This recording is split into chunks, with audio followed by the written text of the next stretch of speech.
जन्म से लेकर के मृत्यु तक हमेशा दो प्रकार की स्थिति मनुष्य के जीवन में बनी रहती है।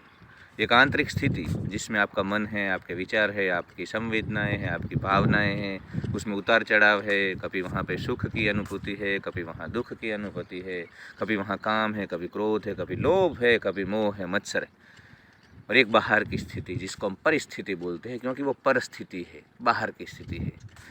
तो ये दोनों स्थिति आप जब इस धरती पे आते हो और इस धरती को छोड़ के जाते हो तब तक चलती है, पैरेलल, कांस्टेंट, समांतर रूप से चलती है।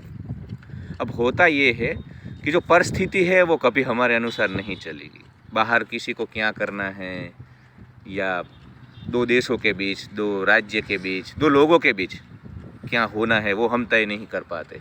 कुछ हद तक उसमें बदलाव कर सकते हैं, पर ज़्यादातर वही जो बाहर की स्थितियाँ है, लोगों का जो बिहेवियर है, तुम्हारे प्रति भाव है, उन सब को हम कंट्रोल नहीं कर सकते हैं। रही बात भीतरी आयाम की, आंतरिक स्थिति की, तो उसमें हम कुछ कर सकते हैं। उसमें हम ध्यान करके, साक्षी भाव करके, जागरूकता से, अपेक्षा रहित हो करके, स्वार्थ रहित हो करके उसको हम स्थिर रख सकते हैं।